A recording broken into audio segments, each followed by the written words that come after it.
This is our first word class or parts of speech to explain. It's noun.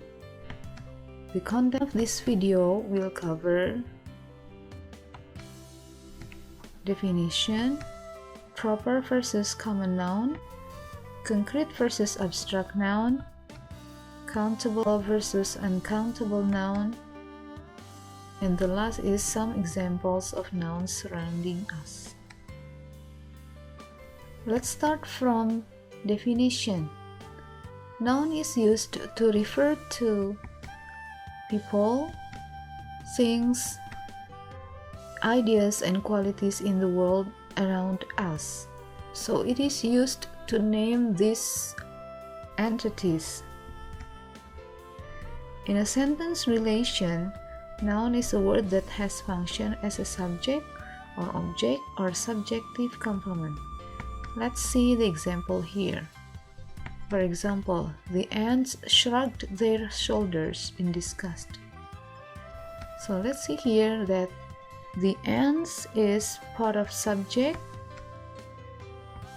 and then their shoulders is the object of the sentence. So ants and shoulders are noun.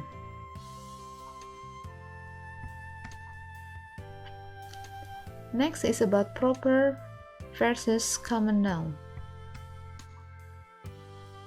Proper nouns are all types of noun that usually begin with capital letter because of its proper importance.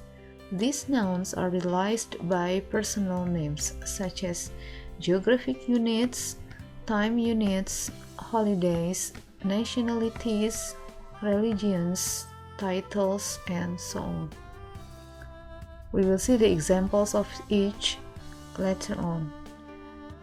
And then all nouns other than proper noun are the common nouns and written with small case letter.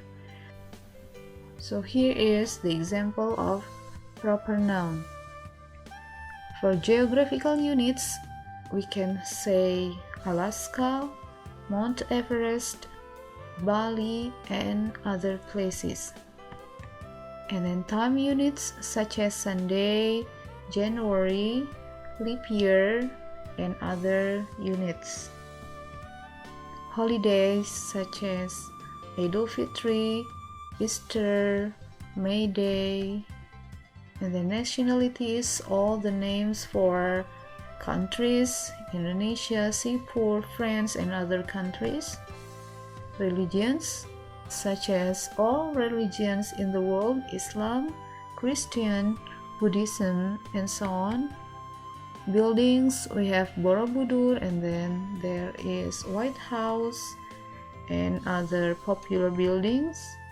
Titles, such as The Kite Runner, this is the title of a novel, and then Iron Man, and then you can also say other titles of movies, short stories, novels, and so on.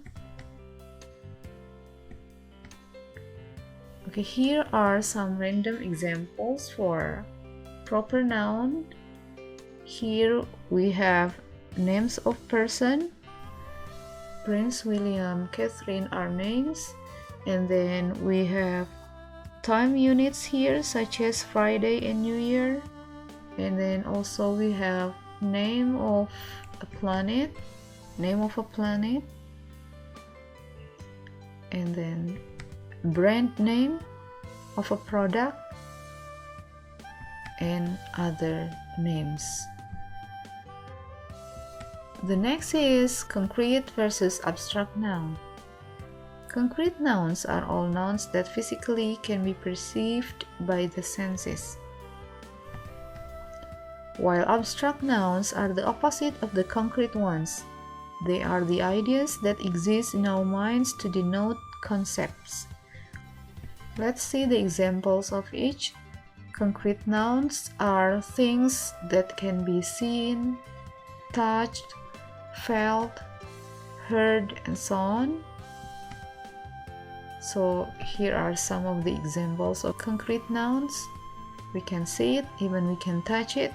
Some of it, we have crescent here, and then smoke or cloud. We have also gorilla and butterfly. So here are the example of abstract nouns: happiness, luck, dirt, democracy, and other examples here cannot be touched, cannot be seen, and cannot be heard, but they exist, as we can feel it or we can use it in the actual language use. The next category for nouns are countable versus uncountable noun.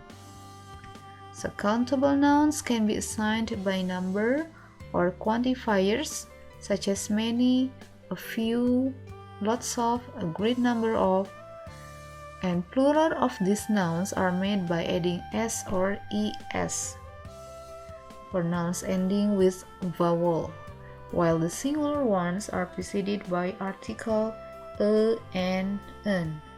And here are the example. So dog is countable noun, and to make it plural we can simply add s in the end of this word, so dogs, and it is pronounced by a little buzzing. And then boxes, countries, and other example. While uncountable nouns cannot be divided individually, there are no plural form and always be regarded as singular in a sentence agreement. Specific quantifiers for these nouns are much, a great deal of, a large quantity of. For example, information, knowledge, furniture are uncountable nouns. So we cannot say informations, knowledges, or furnitures to make it plural. We can have both plural and singular by saying information, knowledge, and furniture. Quantity markers for these uncountable nouns are some, any, lot of, plenty of, and a large amount of. Can be used to assign both types of noun. You will find it easier when you read it in a text. So later on you will be used to it by reading a lot. This is some examples of nouns that we can get from even our head. There are lots of things here as parts of the head, starting from hair, forehead, temple, and then we have eyebrow, eyelash, we have ear, earlobe, eye, nose, cheek, nostril, mouth, jaw, lip, and chin. All these things are nouns, and they are countable nouns. And here is the exercise for you. Find nouns of all types in this story. The title of the story is The Ants and the Grasshopper. One of sentence in this story has been done for you in exercise. So this is all of our discussion for this topic. See you again in the next topic.